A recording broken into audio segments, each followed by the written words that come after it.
Talking to oneself is a habit everyone indulges in. We could no more stop talking to ourselves than we could stop eating and drinking. All that we can do is control the nature and the direction of our inner conversation. Most of us are totally unaware of the fact that our inner conversations are the causes of the circumstances of our life. We are told that as a man thinketh in his heart, so is he. But do we know that man's thinking follows the tracks laid down in his own inner conversations? To turn the tracks to which he is tied in the direction in which he wants to go, he must put off his former conversation, which is called in the Bible the old man, and be renewed in the spirit of his mind. Speech is the image of mind. Therefore, to change his mind, he must first change his speech. By speech is meant those mental conversations we carry on with ourselves. The world is a magic circle of infinite possible mental transformations, for there are an infinite number of possible mental conversations. When man discovers the creative power of inner talking, he will realize his function and his mission in life. Then he can act to a purpose. Without such knowledge, he acts unconsciously. Everything is a manifestation of the mental conversations which go on in us without our being aware of them. But as civilized beings, we must become aware of them and act with a purpose. A man's mental conversations attracts his life. As long as there is no change in his inner talking, the personal history of the man remains the same. To attempt to change the world before we change our inner talking is the struggle against the very nature of things. Man can go round and round in the same circle of disappointments and misfortunes, not seeing them as caused by his own negative inner talking, but as caused by others. This may seem far-fetched, but it is a matter which lends itself to research and experiment. The formula the chemist illustrates is not more certainly provable than the formula of this science by which words are clothed in objective reality. One day a girl told me of her difficulties in working with her employer. She was convinced that he unjustly criticized and rejected her very best efforts. Upon hearing her story, I explained that if she thought him unfair, it was a sure sign that she herself was in need of a new conversation piece. There was no doubt but that she was mentally arguing with her employer, for others only echo that which we whisper to them in secret. She confessed that she argued with him mentally all day long. When she realized what she had been doing, she agreed to change her inner conversations with her employer. She imagined that he had congratulated her on her fine work, and that she, in turn, had thanked him for his praise and kindness. To her great delight, she soon discovered that her own attitude was the cause of all that befell her. The behavior of her employer reversed itself. It echoed, as it had always done, her mental conversations with him. I rarely see a person alone without wondering to what conversation piece is he tied. On what mysterious track is he walking? We must begin to take life consciously, for the solution of all problems lies just in this. The second man, the Lord from heaven in all of us, is trying to become self-conscious in the body, that he may be about his Father's business. What are his labors? To imitate his Father, to become master of the Word, master of his inner talking, that he may mold this world of ours into a likeness with the kingdom of love. The prophet said, "Be ye imitators of God as dear children." How would I imitate God? Well, we are told that God calls things that are not seen as though they were seen, and the unseen become seen. This is the way the girl called forth praise and kindness from her employer. She carried on an imaginary conversation with her employer from the premise that he had praised her work, and he did. Our inner conversations represent in various ways the world we live in. Our individual worlds are self-revelations of our own inner speech. We are told that every idle word that men shall speak, they shall give account thereof. For by their words they shall be justified, and by their words they shall be condemned. We abandon ourselves to negative inner talking, yet expect to retain command of life. Our present mental conversations do not recede into the past as man believes, They advanced into the future to confront us as wasted or invested words. My word, said the prophet, shall not return unto me void, but it shall accomplish that which I please, and it shall prosper in all the things whereto I sent it.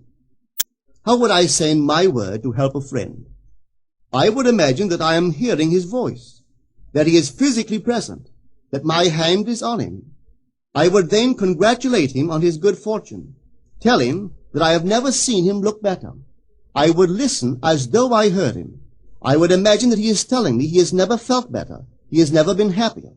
And I would know that in this loving, knowing communion with another, a communion populous with loving thoughts and feelings, that my word was sent, and it shall not return unto me void, but it shall prosper in the thing whereto I sent it. Now is the accepted time. Now is the day of salvation. It is only what is done now that counts, even though its effects may not be visible until tomorrow. We call not aloud, but by an inner effort of intense attention. To listen attentively, as though you heard, is to create. The events and relationships of life are your word made visible. Most of us rob others of their willingness and their ability to be kind and generous by our fixed attitudes towards them. Our attitudes unfold within us in the form of mental conversations. Inner talking from premises of fulfilled desire is the way to consciously create circumstances. Our inner conversations are perpetually outpictured all around us in happenings. Therefore, what we desire to see and hear without, we must see and hear within, for the whole manifested world goes to show us what use we have made of the word. If you practice this art of controlled inner speaking, you too will know what a thrill it is to be able to say, and now I have told you before it come to pass, that when it is come to pass, ye might believe. You will be able to consciously use your imagination to transform and channel the immense creative energies of your inner speech from the mental, emotional level to the physical level. And I do not know what limits, if any, there are to such a process. What is your aim? Does your inner talking match it? It must, you know. If you would realize your aim, or as the prophet asked, can two walk together except they be agreed? And of course the answer is no, they cannot. The two who must agree are your inner conversation and the state desired. That is, what you desire to see and hear without, you must see and hear within. Every stage of man's progress is made by the conscious exercise of his imagination, matching his inner speech to his fulfilled desire. As we control our inner talking, matching it to our fulfilled desires, we can lay aside all other processes. Then we simply act by clear imagination and intention. We imagine the wish fulfilled and carry on mental conversations from that premise. The right inner speech is the speech that would be yours were you to realize your ideal. In other words, it is the speech of fulfilled desire. Now you will understand how wise the ancient was when he told us in the Hermetica, there are two gifts which God has bestowed upon man alone, and on no other mortal creature. These two are mind and speech, and the gift of mind and speech is equivalent to that of immortality. If a man uses these two gifts rightly, he will differ in nothing from the immortals.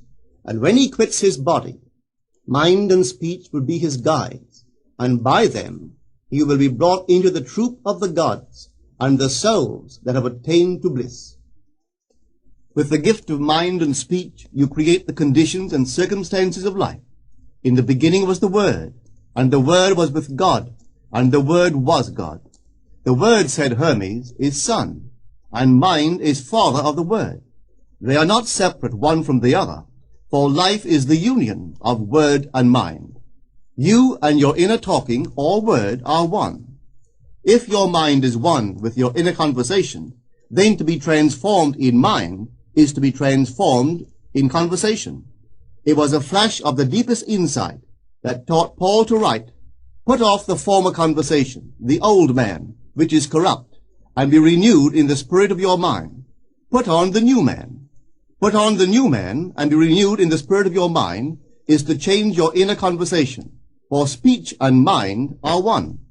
A change of speech is a change of mind.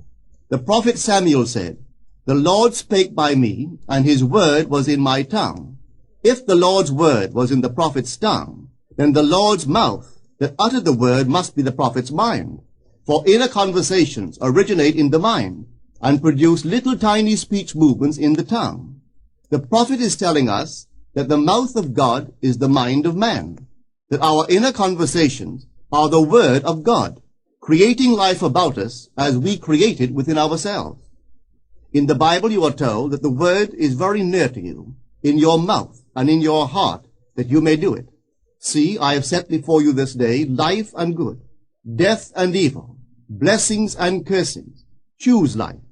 The conditions and circumstances of life are not created by some power external to yourself. They are the conditions which result from the exercise of your freedom of choice, your freedom to choose the ideas to which you will respond. Now is the accepted time. This is the day of salvation. Whatsoever things are of good report, think on these things. For your future will be formed by the word of God, which is your present inner talking. You create your future by your inner conversation. The worlds were framed by the word of God, that is, your inner talking. See yonder fields? The sesamum was sesamum, the corn was corn, the silence and the darkness knew. So is a man's fate born. For ends run true to origins. If you would reap success, you must plant success. The idea in your mind, which starts the whole process going, is the idea which you accept as true. This is a very important point to grasp, for truth depends upon the intensity of imagination, not upon facts. When the girl imagined that her employer was unfair, his behavior confirmed her imagination. When she changed her assumption of him, his behavior reflected the change, proving that an assumption, though false, if persisted in, will harden into fact. The mind always behaves according to the assumption with which it starts. Therefore, to experience success, we must assume that we are successful. We must live wholly on the level of the imagination itself, and it must be consciously and deliberately undertaken. It does not matter if, at the present moment, external facts deny the truth of your assumption. If you persist in your assumption, it will become a fact. Signs follow. They do not precede. To assume a new concept of yourself is to that extent to change your inner talking or word of God, and is therefore putting on the new man. Our inner talking, though unheard by others, is more productive of future conditions than all the audible promises and threats of men. Your ideal is waiting to be incarnated, but unless you yourself offer it human parentage, it is incapable of birth. You must define the person you wish to be, and then assume the feeling of your wish fulfilled, in faith that that assumption will find expression through you. The true test of religion is in its use, but men have made it a thing to defend. It is to you that the words are spoken. Blessed is she that believed, for there shall be an accomplishment of those things which are spoken unto her from the Lord. Test it, try it. Conceive yourself to be one that you want to be, and remain faithful to that conception. For life here is only a training ground for image making. Try it and see if life will not shape itself on the model of your imagination. Everything in the world bears witness of the use or misuse of man's inner talking. Negative inner talking, particularly evil and envious inner talking, are the breeding ground of the future battlefields and penitentiaries of the world.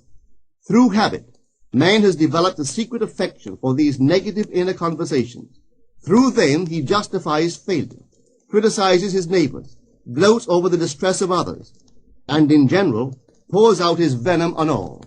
Such misuse of the word perpetuates the violence of the world.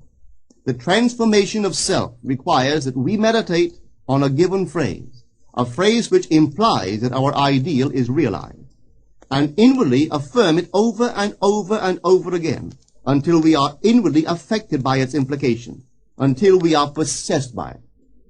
Hold fast to your noble inner convictions or conversations. Nothing can take them from you but yourself. Nothing can stop them from becoming objective facts.